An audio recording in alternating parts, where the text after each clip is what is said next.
Y eso es como tú dices, o sea, lo más difícil es poder cambiar a los padres de familia en cuanto a su chip de cómo piensan, cómo, qué hacen, cómo nos ayudan en casa, que ese es otro gran reto, ¿no? El decirles, Mm. cepíenle los dientes a sus hijos, utilicen esto, porque uno los ve un ratito, ¿no? Y les da las recomendaciones. Es como cuando uno hace una dieta. O sea, a ti te dan la dieta. Si tú no la haces, no es culpa de la nutricionista que tú no la hagas o que no bajes de peso. Exacto. Es totalmente responsabilidad de uno el poder hacer la dieta. Y lo mismo pasa con la salud bucal.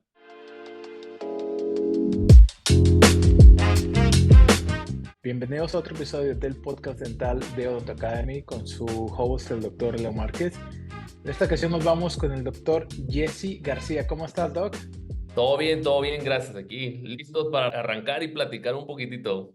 Acá como acá entre nos, y si me escucha otro odontopediatra, pues ni modo, pero tú eres de los odontopediatras más chidos.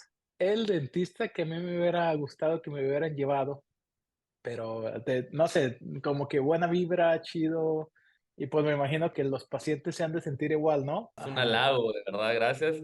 Y sí, créeme que sí, muchos papás me escriben, ¿no? A veces que me disfrazo, que me pongo esto, que ajá. lo otro, y siempre sucede que me ponen, doctor, hoy viene el paciente y quiere que se disfrace de Luigi, ¿no? Entonces ahí me tienes a mí con el disfraz de Luigi, ¿no? Al rato, no, ahora el de Spider-Man, y no, que nos cambiamos y todo. Entonces, eso es lo divertido de la ontopediatría, el poder hacer muchas cosas divertidas, pero a la vez sin perder lo profesional. Sí, porque fíjate que siento que, ese son el tipo de cosas que se dan con la personalidad y no sé, así como que veo tus historias y así como, bueno, odontología pediátrica, que también es muy importante que lo hablemos. Yo creo que no se le da la importancia a la calidad de odontología pediátrica, porque yo lo he escuchado de muchísimos colegas que dicen, el diente se le va a caer en 5 años, ¿a quién le importa? Entonces, tú estás subiendo fotos y así como que, ándale, también está como poniendo su trabajo ahí y tú y yo sabemos de que sin lupas se ve fenomenal, con lupa se ve más o menos. Y en las fotos Sí. es como que te quedas de, ay, canijo, como que sí me faltó mejorarle aquí y allá. Sí, no, se ven todos los defectos, color, forma, estructura, o sea, detalles que uno no puede percibir, como dices tú, con las lupas, o definitivamente pues se amplía la visión, Ya, ¿no? Pero con la fotografía, no, es un antes y un después. muy bien. Jesse, cuéntanos un poquito de ti. Si no me equivoco, estás ubicado en Guatemala, ¿no es así? Sí, sí, sí, bueno, yo soy de Ok. Guatemala, aquí es donde radico, donde hice mi licenciatura, y en San Luis Potosí, en México, hice mi especialidad del 2013 al 2015, y luego ya me regresé a Guatemala, y es donde yo siempre en todas mis conferencias les digo que soy un odontopediatra 100% clínico, ¿no? No soy del que, sí me gusta leer artículos y todo esto, pero no soy de poner una diapositiva y explicar un artículo, ¿no? O sea, yo estoy en el día a día ahí con los pacientes que lloran, que gritan, que se nos complican. Entonces soy un odontopediatra Mm. 100% clínico que pues vive aquí en Guatemala y aquí tiene su práctica clínica. Tenemos tres clínicas. Mi esposa es ortodoncista, mi hermano es endodoncista, mi cuñada es odontopediatra y mi hermano es rehabilitador e implantólogo. Entonces somos una familia de dentistas. Wow. Oye, y así como familiarmente hablando, ellos también se vinieron aquí a, bueno, no aquí, yo ahorita no estoy en México, pero se fueron a México a estudiar la especialidad o ¿qué onda? Sí, sí, sí, fíjate, mi hermano, el endodoncista, el rehabilitador y mi cuñado ontopediatra estudiamos en la misma universidad, en la Autónoma de San Luis Potosí, y mi Mm. esposa estudió en la UAC, en la Autónoma de Querétaro.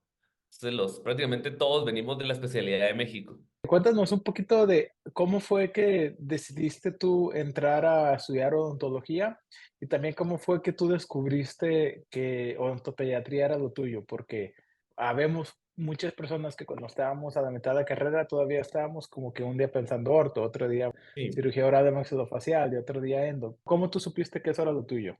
Mira, fíjate que la odontología realmente, muchos nos preguntan cuando contamos la historia de somos una familia de dentistas, muchos Ujú. creerían que nuestros papás fueron dentistas o son dentistas, y no, realmente la odontología pues la empezó mi hermano, luego a mí me encantó lo que él hacía, ¿no? El tallar los dientes y todo esto. Yo creo que por ahí va, ahí empezó mi gusto por la odontología. Nunca pensamos como que lograr cosas tan grandes como las que hemos logrado hoy en día en cuanto a las clínicas y todo esto. Entonces, pero esa fue prácticamente mi inspiración, si lo queremos ver así, el que mi hermano haya estudiado ontología. Y Ujú. bueno, ahora en cuanto a ontopediatría, a diferencia de muchos, ¿no? Que muchos dicen, ¿por qué usted hace ontopediatría? No, es que cuando era pequeño me atendió un ontopediatra y me encantó el trato y todo eso. A diferencia de mí, la verdad que pues sí tuve una buena experiencia con un ontopediatra de muy chiquito, pero no fue por ahí, sino más que todo, yo desde que empecé la licenciatura en el 2008, que fue cuando yo inicié, siempre le apuntaba a la ontopediatría. Obviamente, como que uno no entiende, ¿no? Como que en esos grados la diferencia entre ontopediatría, endodoncia, periodoncia, etcétera, ¿no? Entonces, y en tercer año nosotros veíamos la parte de ontopediatría. Y ahí fue donde terminé de enamorarme de la ontopediatría sin ver pacientes, simplemente con las clases, con la persona que nos daba ontopediatría. Entonces, sí me enfoqué mucho en como que ya entender más lo que era la ontología infantil. Y algo que me marcó a mí para estudiar ontopediatría fue que cuando estaba en quinto año, yo ya sabía que quería estudiar ontopediatría, pero como dices tú, a veces como que uno todavía así como que me voy Ya. hacia orto, hacia prótesis, ¿qué hago, no? Pero me tocó una paciente complicada. Mm. Una catedrática me dijo, usted no está capacitado para atender a una niña hasta que sea ontopediatra con ese manejo de conducta, ¿no? Entonces dije yo, tengo que hacer algo para que estos niños pues puedan atenderse de una u otra manera en un lugar, ¿no? Entonces ahí fue donde como me dejó esa espinita, ¿no? De tenía que estudiar Ya. ontopediatría, entender el manejo de conducta y pues obviamente eso, ¿no? Después de eso, nosotros teníamos unos turnos de emergencia en la licenciatura, ¿no? Entonces habían como días específicos. Y yo, aunque no estuviera en el turno de emergencia, si había niño, yo veía qué hacía, pero yo atendía al niño y le decía al que estaba en emergencias que andate a comer, anda a hacer lo que querrás, yo lo voy a atender. Y como que ahí fue donde empecé a agarrar más práctica. Obviamente en el posgrado, pues uno agarra mucha práctica, pero Ujú. más que todo por ahí va mi amor por la ontopediatría. Este episodio no es necesariamente para eso, pero ahorita que lo estás comentando, cuéntame cuando estás en la especialidad, o sea, ¿cuál es la diferencia entre atender a un niño en una clínica dental cuando eres un estudiante dental y cuando eres un especialista? Porque de hecho el paciente es el mismo, los miedos son los mismos, el procedimiento que requiere el niño probablemente va a ser el mismo, pero, o sea, del parte o del factor como del general, del factor de ustedes como ya especialistas, ¿qué cambia un poquito más? Así como cómo tratas al paciente, porque y te voy a decir una cosa, porque al menos aquí en Estados Unidos, ahorita estoy familiarizado con la especialidad. Los niños que de plano sí no se dejan atender, los ponen con anestesia. Los llevan al cuarto de Quirófano. cirugía, vaya, y les hacen todo en una sentada con un anestesiólogo. Pero no sé qué tan accesible está allá, porque yo me pregunto, okey, si no tienes un anestesiólogo y el niño tiene mucho miedo, le tienes que hacer extracciones, entonces, ¿cómo le haces? Ok, bueno, mira, fíjate que yo siempre, yo tengo una plática ahí de manejo de conducta y siempre les digo yo que es muy diferente con justo lo que tú mencionas, ¿no? El estudiar en un posgrado versus la parte privada, ¿no? La parte cuando uno ya Ujú, sale al mundo real, ¿no? O sea, como que uno vive una ya, fantasía. Entonces, yo siempre les decía que prácticamente los pacientes al momento en el posgrado, cuando entraban con nosotros, no entraban los papás, como que el paciente era de uno, como que ellos tenían la obligación de los papás de quedarse afuera y de no entrar y de casi que ni preguntar, ¿no? Porque uno estaba estudiando y todo eso. Entonces, prácticamente el paciente era uno, nosotros poníamos muchas veces en papusa a los niños, las técnicas de manejo de conducta yo ya, sentía que eran muy agresivas en su momento, pero era lo que al final del día nos estaban enseñando y era lo que nos tocaba vivir, ¿no? Y algo, pues, que siempre yo les he contado a los que están estudiando es que ahí es donde uno tiene la oportunidad de equivocarse, ¿sí? Donde de mm, practicar lo más que pueda y de equivocarse las más veces que pueda, porque afuera ya no es la lo universidad mismo, o el estudiante, ¿no? Sino ya es tu nombre y todo. Entonces, creo que es una parte muy importante y aparte como que uno desliga responsabilidades. Entonces, como ahí está uno en la universidad, pues si me equivoco y si hago esto, pues igual ahí está la ujú, universidad, ¿no? Pero cuando uno sale al mundo real, y eso es algo bien choqueante, ¿no? Porque cuando yo vine, digamos, a Guatemala a atender, o sea, los papás ni me preguntaban si querían entrar o no, o sea, entraban, ¿no? O sea, entonces es ya, algo, es un contraste totalmente diferente a lo de la especialidad. Y obviamente, pues la responsabilidad que uno tiene en los tratamientos y todo esto. Entonces, creo que esos son los como mayores desafíos que uno tiene cuando uno ya está en la parte privada. Y aparte, hoy en día, con las redes sociales y todo lo que se maneja, o sea, es bien fácil decir que el paciente diga, no, cualquier cosa lo voy a demandar, lo voy a publicar esto, que no sé qué, que su nombre, que la clínica. Ujú. Entonces, creo que ese es un gran reto que hoy en día tenemos. Y sí, o sea, por ejemplo, yo aquí en Guatemala sí hago procedimientos de anestesia general, muy pocos, o sea, trato de no. Realmente siempre les digo que una anestesia general es una cana más, ¿no? Se estresa uno, Sí. es una responsabilidad muy, muy grande. Y también son uno, por ejemplo, para hacer un tratamiento de un niño que no se deja, no se da de cuenta, una pulpectomía, una corona, si uno no hace las cosas bien en la anestesia general, es un chance al vato, o sea, ya no lo vas a Ujú. dormir al mes si esto no funcionó, si fracasó, sino tienes que ver qué haces. Entonces, es uno de los mayores retos que yo creo que tenemos como odontopediatras. Y pues la especialidad realmente lo que se enfoca es el manejo de conducta. O sea, yo creo que un Ujú. odontopediatra que no hace manejo de conducta no es un odontopediatra, porque, o sea, cualquiera puede dormir a un niño y trabajarle, ¿no? Un odontólogo general, obviamente nosotros lo hacemos más Ya. rápido, tenemos mejores técnicas, etcétera, pero muchos lo hacen. Entonces, pero el manejo de conducta, el hacer un procedimiento invasivo, una pulpectomía, una corona, una extracción, reconstruir las cuatro piezas anterosuperiores. Eso al final del día es un arte, si lo quieres ver así, una buena técnica de manejo de conducta. Jessy, fíjate que como cualquier invitado que pues viene aquí, más o menos les doy como un outline, unas preguntas, pero siento que te estás explayando bien chido y que se te da la palabra, se te da pues explicar las cosas y esto va a venir totalmente de ti. Te voy a dejar todo en blanco para que tú lo que quieras poner. Quiero que me digas cuáles son las cosas que más te preguntan los papás o el tipo de educación, tipo de tips o cosas que tú quieres que ahora los padres se enteren y que también los dentistas generales sepan y que traten de educar a los pacientes pediátricos, porque tú como pediatra no vas a ver a todos los niños del mundo. Yo como prostodoncista o rehabilitador, yo no voy a ver todas las rehabilitaciones del mundo, pero de ti y de mí, que somos los especialistas, también depende no nada más educar al paciente, sino también a los generales para que ellos también puedan entregar un buen tratamiento. Entonces, quiero que me digas esas cosas como que tú quisieras que los papás y los dentistas generales supieran, así como cambiando paradigmas o recomendaciones que tú crees que son pertinentes. Ok, bueno, mira, fíjate que una de las preguntas que con mucha recurrencia me hacen, ¿no? Es ¿cuándo debe ser la primera visita de tu hijo al dentista, ¿no? O sea, ¿cuándo llevar mi hijo al dentista por primera vez? Y la respuesta es bien simple, o sea, es antes del primer año de vida o cuando erupciona su primer diente. Probablemente vivimos en países subdesarrollados, tercermundistas, en los cuales la salud bucal no es la prioridad uno, entonces Ujú, se nos complica esa parte, ¿no? Muchos pacientes llegan a los 3, 5 años y no llegan por prevención muchas veces, sino llegan porque los papás no pudieron dormir la noche anterior del dolor, de la infección, de la inflamación, ¿no? Entonces, es uno de los motivos de consulta más frecuentes, ¿no? Otro muy frecuente es qué tipo de pasta y cepillo, ¿no? La ujú. pasta y cepillo debe iniciarse desde que sale su primer diente, una pasta con 1000 partes por millón de flúor o 0,24% como lo encontramos en las pastas de Estados Unidos, ¿no? Y un cepillo de cerdas suaves, redondo. Hay diferentes marcas. Yo les digo, yo no estoy casado con ninguna marca, ni ninguna marca me patrocina, así que puede ser la marca que puedan conseguir en su país, en su región, en su ciudad, etcétera. ¿Ok? Otra pregunta es si las caries se heredan. O sea, porque, es que no, Mm. yo tuve caries de pequeño y entonces mi hijo va a tener. Y le digo, no, no, no, lo que se hereda son los hábitos. O sea, Ya. la ingesta de azúcares, el no cepillar los dientes, etcétera, ¿no? Otra cosa, pues, ¿cuándo cepillar los dientes, no? Como les decía, desde que sale su primer diente, pero por lo menos 2 veces al día, en la mañana y en la noche. ¿Cómo lo cepillas o cómo lo deben de cepillar? Porque ahí te va. Yo tenía pensado que era nomás con una gasita y como que limpiarle, nada más.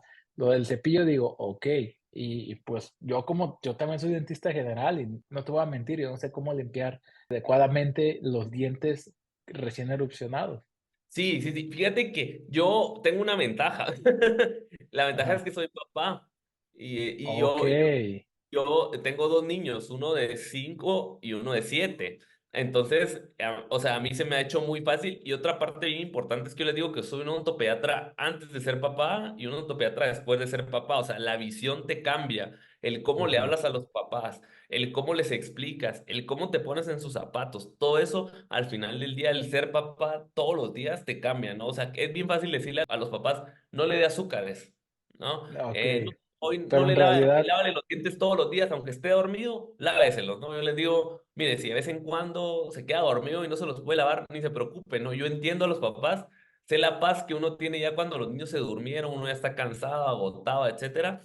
El cepillarle todos los días los dientes a los hijos es algo, una tarea, pues no es que sea que cueste, ¿no? Pero sí lleva, requiere tiempo, ¿no? Entonces, y ujú, también algo que les digo a los papás es que siempre los cepillen de espaldas, o sea, que el niño esté no de frente, o sea, eso es cepillar de frente. Yo le digo, intente usted cepillarse de frente así, y le digo, es casi imposible, pero si usted se cepilla de esta manera, es mucho más fácil. Entonces, por ejemplo, a los niños de 0 a 2 años y medio, 3, yo les digo que lo más recomendable es que lo acuesten en la cama y le cepillen. Es mucho más práctico que llevarlo al lavamanos, que llevarlo a la bañera, etcétera. Otra cosa muy importante, aprovechando lo de la bañera o el lavamanos, que yo no lo recomiendo porque muchas veces los niños se mueven y se quejan y lloran y se resbalan si está mojada la superficie. Entonces, recomendación, pues definitivamente no hacerlo en una bañera o en una superficie como el lavamanos que se pueden dejar residuos de agua, ¿no? Entonces, ujú, eso siempre les digo yo, o sea, aunque el niño tenga 5 o 6 años, que somos los responsables, nosotros hasta los 8 o 9 años de cepillarle los dientes,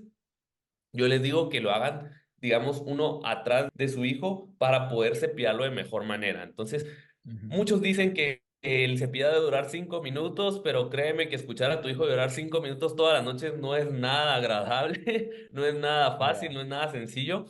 Entonces, muchas veces no es la cantidad de tiempo que uno cepilla los dientes, sino la calidad con la que uno lo hace. Y obviamente, pues utilizar la pasta adecuada, la cantidad adecuada, el cepillo adecuado, ¿no? Entonces, creo que son preguntas muy frecuentes y algo que yo también les digo a los padres de familia es que nosotros como entes de la salud bucal debemos educar, inspirar y motivar, porque es el Ujú. día a día, ¿no? O sea, yo les digo, a veces hasta ni uno tiene ganas de cepillarse los dientes, o sea, de lo cansado que está. Entonces, imagínate cepillar los dientes a alguien más, a tu hijo, pasar el hilo, Ya. el enjuague y todo eso, es un reto. Cuéntame, ¿tú recomiendas la primera cita del niño o del bebé tan rápido como sale el primer diente o al primer año? Sí, sí, sí. Bueno, te cuento, porque muchas veces al año no tiene ningún diente, entonces, Ujú, pero sí es importante hacerlo antes del primer año porque necesitamos encontrar factores de riesgo. Ponle tú ingesta de biberón, ¿no? Que aquí en Guatemala, por ejemplo, dan algo que se llama incaparina, ¿no? Es una bebida azucarada que les dan a los niños muy pequeños para nutrirlos, ¿no? El ujú, Pediasure, o sea, todas esas cosas como quiere educándolos, ¿no? Como qué pasta y qué se pueden utilizar, cómo lo deben hacer. Sí, entonces todo eso es la instrucción que uno da para obviamente evitar estar haciendo procedimientos invasivos que a nadie nos gusta estar haciendo este tipo de procedimientos. okey. Y ahora que los niños y el Internet pues, los padres, o las personas que están teniendo a los niños tienen acceso al Internet, estamos en la era de la tecnología al alcance de nuestras manos, ¿verdad? Que eso antes no pasaba. Yo creo que a tu papá o a tu abuelito nadie les enseñó cómo cepillarse, pero ahorita tan fácil como ir a YouTube y ver un tutorial de cepillado. Todos los padres están como o en general la sociedad está como más cultivada y pueden encontrar la información más fácil. ¿Qué deben de esperar los padres en las primeras citas de los bebés? Y también la pregunta te la voy a voltear, pero la misma pregunta. ¿Cuál debe de ser las primeras citas que tú como dentista les tienes que proveer a los pacientes pediátricos? Ok, bueno, mira, ¿qué deben esperar la primera visita cuando Ujú, son bebés? O sea, es una cita, yo siempre les digo que más que de evaluar clínicamente, es una cita de preguntas y respuestas, ¿no? O sea, de que ellos ujú, nos pregunten qué dudas tienen, que uno les pregunte qué están haciendo, cómo lo están haciendo, etcétera. Entonces, es mucha plática, ¿no? Es como para conocernos y aparte les ujú, digo yo, o sea, si usted, por ejemplo, lleva a su hijo al pediatra hasta los 3 4 años por su primer vacuna, imagínese, o sea, eso lo va a odiar, eso ¿no? no. Pero usted Ajá, ha llevado a su hijo desde al mes, 2 meses, 3 meses, 4 meses, cada mes. Entonces, al final del niño conoce al pediatra y se vuelve su amigo. Eso es lo que nosotros estamos buscando, que los niños nos tengan la confianza, que los papás tengan la seguridad de que el niño nos conoce, ¿no? Y los papás lo van viendo en el camino cuando uno los empieza a ver desde bebés y van creciendo. Entonces, son citas muy rápidas. citas que son muy humanas, y yo les digo que son citas muy económicas versus estar a los 3 años, justo lo que platicábamos, ¿no? Haciendo un procedimiento de anestesia general, rehabilitando todos los dientes, esos dientes al final, tú mejor que es nadie lo sabes, que sos prostodoncista, que todos los materiales tienen un tiempo de vida y las Ujú. condiciones no siempre son las mejores para que esos materiales funcionen en todos los pacientes. Entonces, todo eso es lo que tenemos que evaluar, ¿no? Entonces, creo que eso es una parte muy importante. Perfectísimo.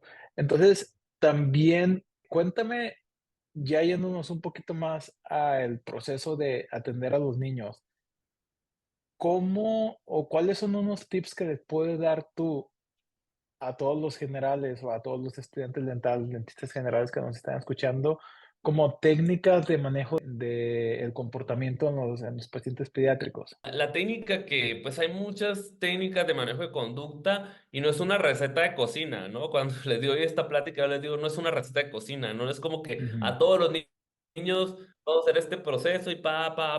O sea, no. Les digo que es como un juego de cartas, ¿no? En el cual tú vas sacando una carta y vas viendo si esto funciona, ¿no? En un niño probablemente funcione okey, y en la mayoría no funciona muy bien la técnica decir, mostrar, hacer, ¿no? Entonces saco la carta decir, mostrar, hacer y funciona. ujú, Probablemente en un niño, no sé, que de difícil manejo no va a funcionar la técnica de decir, mostrar, hacer. Puede salir la opción de que tiene un hermanito mayor y lo evaluamos al hermanito mayor, nos colabora, entonces de ahí luego lo evaluamos a él o evaluamos a papá y mamá primero y luego lo evaluamos a él. Entonces como que ir jugando con esas técnicas de manejo de conducta son muy importantes. Algo que también les recomiendo yo es que utilicen distractores, ¿sí? En mis ujú, clínicas, pues yo tengo una televisión, ¿no? El niño pone la caricatura, la película, la serie, lo que él quiera, de YouTube, de lo que él sea, ¿no? Entonces, eso nos favorece muchísimo en la distracción, que de hecho hay artículos que dicen que, por ejemplo, la distracción visual, como un televisor, una tablet, una pantalla, no es que si el niño no se deja con que le encienda la tele, se va a dejar, pero ujú. disminuyes la ansiedad de ese paciente y nos permite tener un mejor manejo de conducta. Y de hecho, muchos padres de familia nos dicen, ¡ala, qué buena idea el tener una pantalla en el techo para que el niño se distraiga, ¿no? Y a veces el niño a uno le hace un montón de cosas y ni cuenta se da porque le digo que los perdemos cuando les ponemos alguna serie, alguna caricatura, etcétera, ¿no? Ya, Entonces, siempre hablarles con la verdad, creo que eso es algo que todo paciente debería agradecer y los niños lo van a agradecer. Y ujú, algo que a mí me encanta, pues es explicarles todo, ¿no? A los padres de familia, utilizar igual las palabras correctas. No podemos utilizar, no sé, jeringa, ¿no? Haz de cuenta, o sea, esas ujú. palabras no se utilizan con nosotros. Sangre tampoco, dolor menos, inyección, Entonces, ¿qué aguja, o sea, sustitutos utilizas para esas? mira, por ejemplo, para anestesia utilizamos, por ejemplo, la agüita dormilona, ¿no? Sí. Por Okey, ejemplo, okey. para el arco de Young, yo utilizo la portería de Foot. Para Órale, el dique de goma, utilizo que es un saltarí, ¿sí? okey. No, bueno, yo digo cama elástica, pero es como un saltarín, ¿no? En Oh, el cual van a en México brincar le los decimos niños. trampolín. Ah, bueno, un trampolín, ajá, el trampolín Ya, que van a brincar, ¿no? Al eyector, el popote o la pajilla, ¿no? Que eso me pasaba mucho en ajá, México, ¿no? Yo que le decía al niño con las primeras veces que yo llegué, no, a ver, te voy a poner la pajilla. Y el niño como, ¿qué es la pajilla, no? Aquí en ya, Guatemala se dice pajilla, por ejemplo, en México sí se dice popote, ¿no? Entonces son esas cosas. A la grapa, pues el anillo, ¿no? La corona ujú, de Iron Man, el casquito, ¿no? Entonces vamos a pintar tus dientes. No le digo voy a utilizar ácido grabador, ¿no? Sino voy a utilizar ya, un shampoo para tus dientes. Entonces, todas esas cosas son las que como que uno en el camino va aprendiendo, ¿no? O sea, sabes que hay ujú, niños justo hace como 2 semanas me pasó un niño de 7 años que necesitaba hacer una extracción y me dice el niño, yo le iba a empezar a explicar y todo esto, ¿no?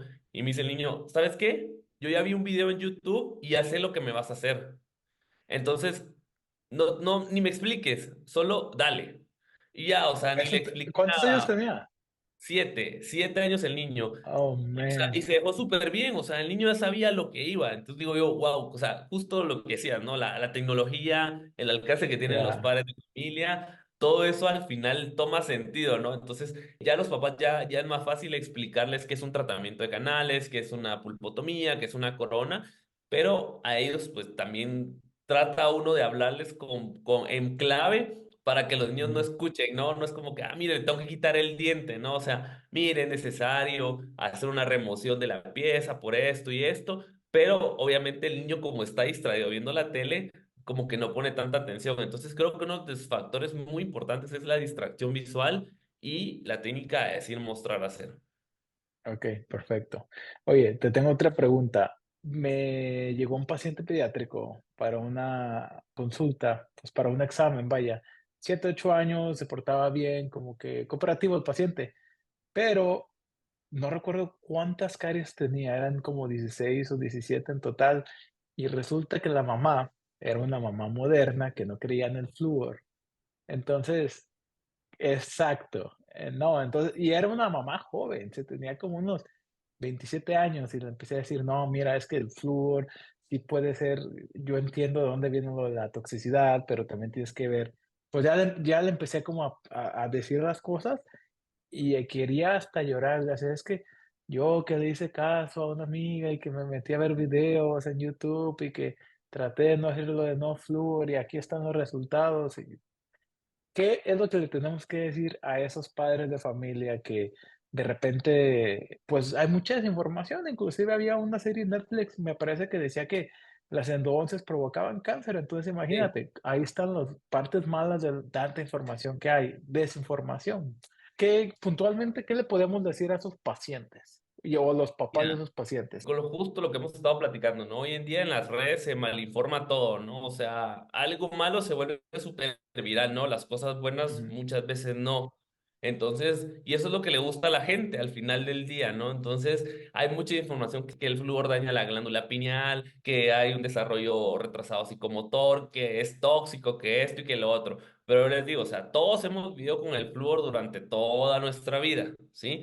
Todas las ujú. pastas de adultos tienen flúor. ¿Cómo vienen a mí a decir que el flúor es tóxico y esto cuando no hay estudios que lo respalden? O sea, si hay estudios que respalden el uso de flúor, ensayos clínicos aleatorizados, revisiones sistemáticas, metaanálisis, entonces yo siempre les digo que no se dejen llevar por lo que dicen las redes sociales o porque hice un video de YouTube, justo lo del cáncer, que los tratamientos de no causaban cáncer, fue un boom también. De hecho, a mi hermano le pasó así como, no, es que no quiero que me haga un tratamiento de canales porque me va a dar cáncer. O sea, dice uno, wow, o sea, la gente de verdad se cree lo que Lo alguien que a que, veces ni es sí, profesional dice. Y aquí en Guatemala nos pasa mucho con los influencers. No sé si allá en Estados Unidos está muy de moda también, pero aquí en lo todos que ellos dicen lados. casi que es una ley, ¿no? O sea, si ellos dicen utilicen esta pasta que no tiene flúor porque es la mejor, la gente va y lo compra, ¿no? Entonces, creo que al final del día esa desinformación y nuestro deber como entes de la salud bucal, creo que es eso, ¿no? El poder transmitir, por eso traer, por ejemplo, de las redes, de nuestros Instagram, de nuestros videos,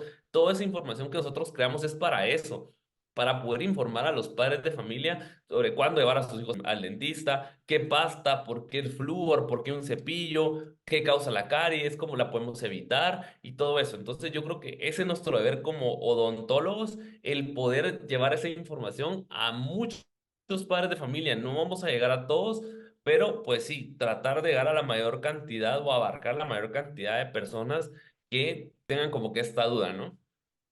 Ok, perfecto. Y muy buena explicación. Al final de cuentas, los niños, yo siempre le digo eso a mis pacientes pediátricos, que los niños no tienen la culpa de llegar con caries a los 6, 7 años. Los niños no tienen la responsabilidad de ellos solos adquirir el hábito de limpiarse. Entonces, también el parenting es algo que es bien importante.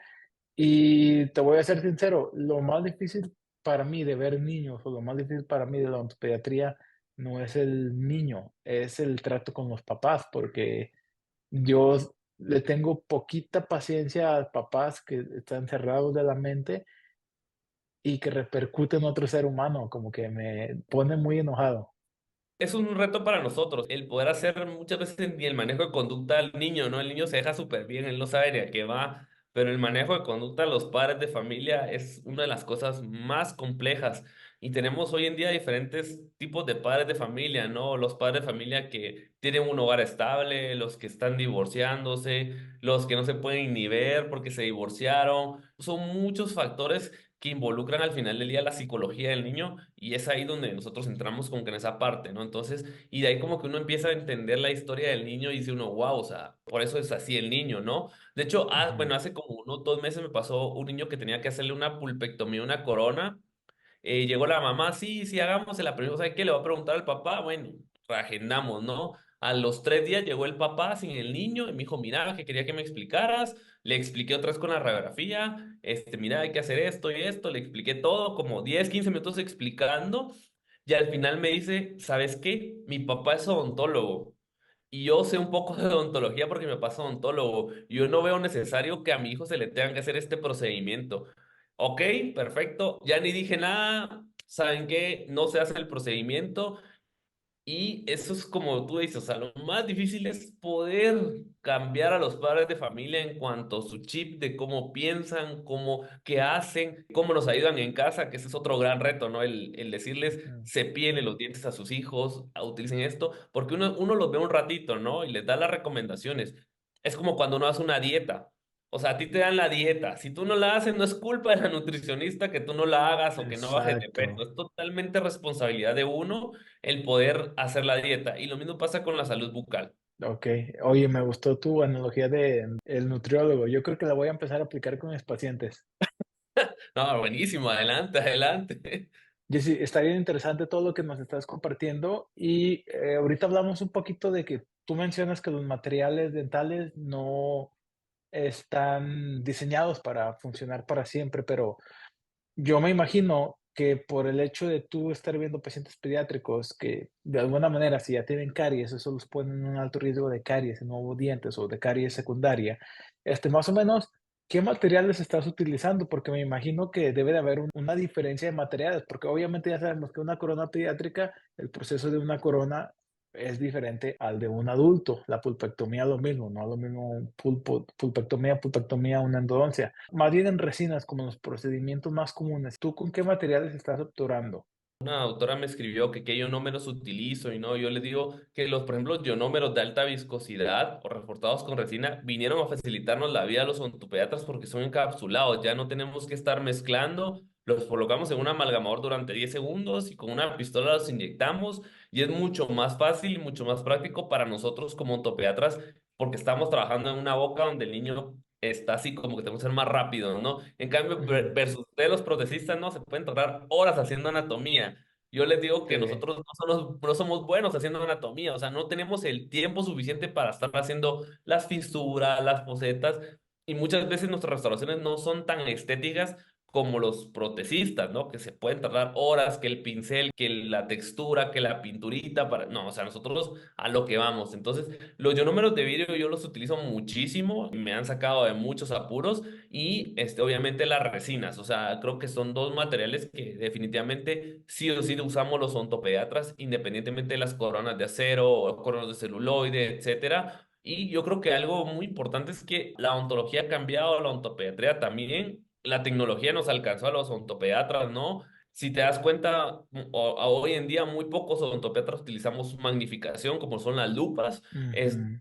Creo que es un grupo muy reducido de odontopediatras los que lo utilizamos, pero poco a poco hemos ido evolucionando, ¿no? Hace unos años no utilizábamos rotatorios por una pulpectomía, hoy en día lo utilizamos materiales bioactivos, utilizamos MTA, utilizamos biodentin, utilizamos Teracal. Entonces creo que son materiales que al final del día en la odontología los estamos utilizando todos y pues en la odontopediatría tampoco es la excepción. Ok, perfecto. Oye, y ahorita que dijiste los ionómeros de vidrio y resina, ¿en qué momento como que tú haces la línea? Tú dices, de aquí para acá tú eres resina, de aquí para acá tú eres ionómero de vidrio. Mira, fíjate que muchas veces depende del tipo de paciente, ¿no? De la edad, de la conducta que tenga el paciente. Por ejemplo, si el paciente me da chance de poder tenerle un poquito más de tiempo, yo sí me detengo a hacer una resina, pero si el paciente está llorando o es una reconstrucción así muy rápida, sí prefiero irme a un ionómero, más que todo por el tiempo, ¿sí? Y Ujú, obviamente, dependiendo la que involucra, ¿no? Por ejemplo, si es una cavidad MOD, o sea, ahí no me voy a ni un ionómero ni una resina, prefiero irme a una corona, ¿no? O sea, prefiero irme a dormir tranquilo de que esa restauración no se va a fracturar, no se va a caer, porque acuérdate que los niños muerden juguetes, o sea, muerden las paletas, se meten cualquier cosa a la boca, entonces todo eso al final del día, si la restauración no funciona, no va a ser culpa de que el niño mordió algo, ¿no? Sino la responsabilidad nos la Ya, tiran a nosotros directamente. exacto. Oye, ¿y en qué momento tú le recomendarías a un dentista general referir en vez de tratar de porque también me imagino, de vuelta, yo como ortodoncista y he visto que muchos dentistas se meten a hacer como casos grandes y las consecuencias no son tan buenas y ahora no nada más nos toca solucionar el problema inicial, sino tratar de revertir lo que ya se hizo. Me imagino que tú como ortopediatra has de estar en la misma situación. Habiendo dicho lo anterior, ¿en qué momento crees tú que funciona o es mejor referir? Mira, fíjate que algo una frase que a mí me encanta es que todos los ontopediatras somos dentistas, pero no todos Ujú, los dentistas son ontopediatras, ¿ok? Igual pasa con las diferentes especialidades, ¿no? Yo creo que si nos especializamos en algo fue porque nosotros nos gusta, nos apasiona, nos encanta, ¿no? No es lo mismo decir, a mí me encanta atender niños a que yo soy especialista en niños, ¿no? O sea, como que yo ujú, sé muchas veces solucionar ciertos problemas versus alguien que es odontólogo general. Aquí en Guatemala muchos odontólogos generales hacen anestesias generales en niños que es un riesgo altísimo, ¿no? Pasan hasta esas hasta 4 o 5 horas haciendo un procedimiento porque no tienen la habilidad, la facilidad, la guau, rapidez, la experiencia de poder hacer un procedimiento como estos. Entonces, generalmente yo siento que nos deberían de referir todos los pacientes, digamos, menores de 7 años, ¿no? Yo creo que podría ser ujú, como una regla. Sin embargo, nos refieren al niño que no se deja. O sea, a nosotros nos llega lo más complicado, ¿no? O cuando ya traumaron al niño, él intentaron hacer un procedimiento y no se dejó. Pero yo creo que como recomendación sí nos deberían de referir a los niños de 7 años para abajo para poder atenderlos, ¿no? Yo creo que es como nuestra labor, es lo que nos gusta, nos apasiona, al igual que a los odontólogos generales, pero tenemos diferentes técnicas, lo que platicamos del manejo de conducta y todo eso. Jesse o doctor Jesse, ¿cómo te conocen tus pacientes y los papás de tus pacientes? Como Jesse, o sea, yo siempre les digo que me gusta ser amigo de todos, entonces Jesse, ¿no? O sea, a veces la palabra doctor como que te impone como cierto nivel, ¿no? Y no, Ya, aquí yo digo siempre, todos valemos lo mismo, ¿no? Entonces, Jesse, está bien. okey. Jesse, te tengo una pregunta y es la más importante y la Ok. más difícil de contestar. ¿Por qué le vas a los Broncos de Denver? No, no te creas. Bueno, bueno, fíjate que es algo muy interesante. O sea, yo aquí en Guatemala el fútbol americano no es algo, un deporte tan Común. común. Hoy en día y el año pasado y este año después de Taylor Swift se volvió un boom, ¿no? O sea, como que Ya. todos quieren ver el fútbol americano, ¿no? Pero yo más o menos cuando tenía en el 2000, más o menos en el año 2000, empecé a ver el fútbol americano. Y el primer partido que yo vi fue el de los Colts, el de Ujú, Indianapolis. Entonces, ahí estaba Peyton Manning, ¿no? Yo ni sabía que era Peyton Manning. Yo cumplo años el ya, 18 de julio, Peyton Manning utilizaba el 18, fue pura como coincidencia. Entonces, y mi color favorito siempre ha sido el azul. Los Colts de Indianapolis son de color azul, ¿no? Entonces, dije yo, bueno, voy a empezar a verlo y me empecé a enrolar en el juego, empecé a leer, empecé a ver videos, empecé a ver los partidos como para entender las reglas. ujú, Entonces, de ahí fue que me gustó el fútbol americano. Luego Peyton Manning se va a los Broncos y yo siempre quería ir a un partido de fútbol americano. Se dio la oportunidad de ir a Denver y fui a ver el partido, uno de los últimos partidos de Peyton Manning. Y pues ahí fue donde prácticamente como que siempre me ha gustado el fútbol americano con los Broncos y con los Colts. De hecho, ahorita en mayo voy a Indianápolis y me preguntaron qué vas a hacer antes del curso que vamos a hacer. Y les digo, tengo que ir al Lucas Oil Stadium, al estadio, ¿no? O sea, aunque sea tomarme la foto y la camisola, ¿no? O sea, es como que algo que ya, siempre he querido y uno de mis sueños está en el bucket list, es poder ir con mis hijos y mi esposa a un partido de los Colts. Obviamente, pues ya no está Peyton Manning ni nada, pero creo que es uno de los sueños que tengo ahí pendientes y otro sueño pendiente que ahorita que estoy viendo tu gorra, que es tengo ajá. la mitad del sueño porque yo siempre he sido fanático de los Yankees. Órale. Entonces, de muy chiquito, de hecho, por ahí tengo mi camisola de Jeter y todo. Y él hace 2 años fui con mi esposa a un partido de los Yankees. Yo nunca había ido. Fuimos a Nueva York, fuimos Ujú, al partido de los Yankees, pero aún falta terminar de cumplir el sueño con mis hijos, que también quiero que vayamos los cuatro. Entonces, sí soy muy fanático de los deportes, me encanta jugar, hago triatlón. Entonces, sí soy ujú. como muy, muy deportista. Órale. No, no, Sí. no, qué chido. Y sí, ahorita que ya eres padre, ya no son los sueños para ti, es para La familia. Sí, hay que compartir los sueños, hay que compartirlos.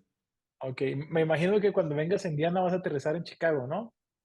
No, creo que voy a A Houston. Indianápolis. Houston voy a Indianapolis, ajá. Ah, ok, Ah, te tú la estás en perdiste Chicago, porque aquí ¿no? hay muy buena pizza. Ya, ahí está, Sí. mira, ahí está toda. Aquí se ve, Ah, ahí está, esta es la torre más alta, la de Chicago. mira, ¿sabes cuándo llego a Chicago? Ajá, Espérame. Voy a la maratón de Chicago, que es el 13 de octubre. órale, Ajá, entonces creo que llego el 11, depende de unas cosas con mis hijos, pero si ya, todo sale bien, pues voy a ir a la maratón de Chicago. Ya estoy perfecto. inscrito y todo, ya solo me falta comprar el boleto. No, no, no, entonces ahí te voy a echar porras porque por aquí pasan. Aquí donde Ah, ¿en estás viendo. serio? Sí, por Pues aquí por ahí nos pasan. vamos a ver. Dale, sale Sí. pues. Jesse, Bueno, muchísimas gracias por la entrevista de hoy. no, Estuvo gracias. muy amena, estuvo muy buena. Deja que se me ocurra otro tema odontopediátrico y ya te voy a ¿Eh? invitar. ¿Sale? Súper, con todo gusto, ya sabes. Sale pues ahí lo tienen amigos del doctor Jesse. Esta plática estuvo muy buena, muy amena, muy fluida, muy llena de información. Espero que hayan aprendido. Vayan a seguir al doctor Jesse en sus redes sociales, como ya estuvo saliendo a lo largo de todo este episodio. Jesse, muchas gracias. Muchas gracias, hasta luego. Adiós, bye bye. Bye.